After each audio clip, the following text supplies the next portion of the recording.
Ողջույն սիրելիներս, ուրախ եմ ձեզ տեսնել հայկական խոհանոց ալիքում։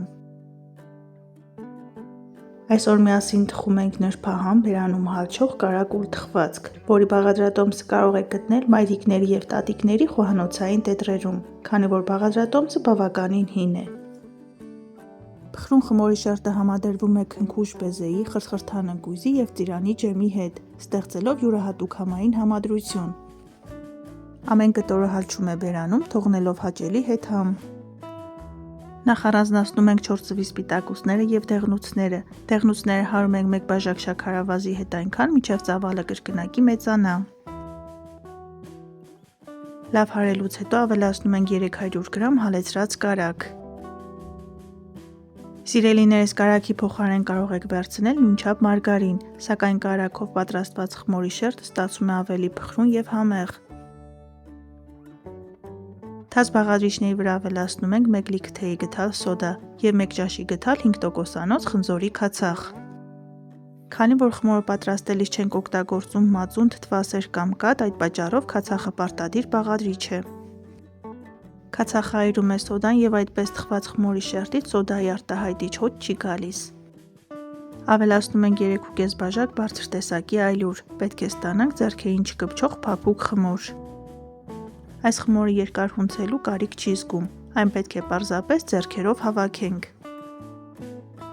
Կարագում թխվածքի խմորը ստացվում է փշրվող, չանհանգստանաք, այդպես էլ պետք է լինի։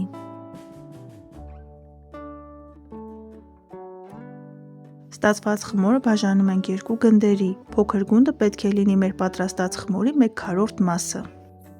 Փոքր գունդը 5 րոպե դնում ենք սառցախցիկ, որպեսզի սառչի և դրա հետ հեշտ լինի աշխատել, այդ ընթացքում պատրաստում ենք բեզե։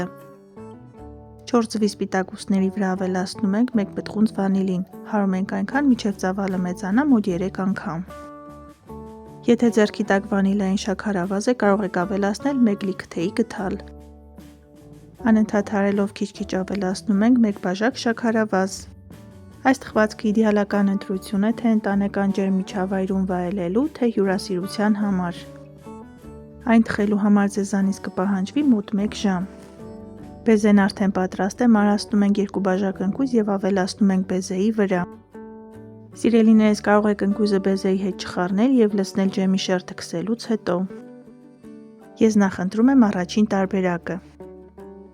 Ընկույզը շատ չենք մարացնում, այնպես որ կտորները պարտադիր ատամի տակ զգացվեն։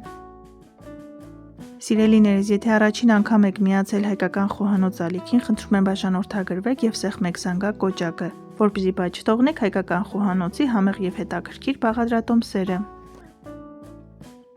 Խմորը և բեզեն պատրաստ են, մնում է միայն հավաքենք թխվածքը։ Յուղաթղթի վրա դնում ենք խմորի մեծ գունդը և ձեռքով այսպես համաչափ տարածում ենք։ Իդեպ այս խմորի հետ շատ հեշտ է աշխատել, ոչ մի բարդ բան չկա։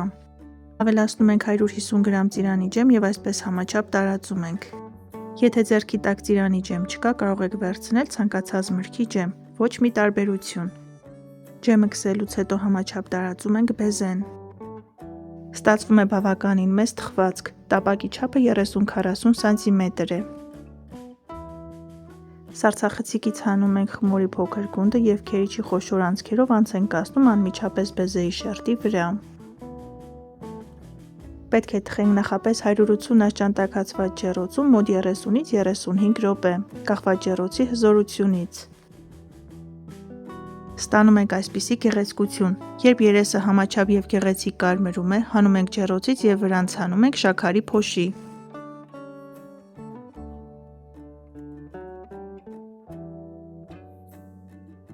Թողնում ենք կարագուլ թխվածքը հանգստանա մոտ 1 ժամ, այնուհետև մատուցում ենք։ Բարի ախորժակ։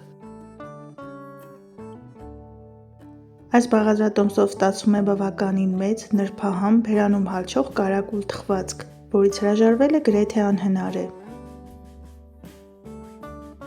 Դե ինչ սիրելիներս, այսօր էլ այսպիսի հրաշալի խմորեղենի բաղադրատոմս։ Դուք էլ փորձեք պատրաստել այս տարբերակով, սնվեք առողջ և եղեք առողջ։ Ցտեսություն, կհանդիպենք հաջորդ տեսանյութերում։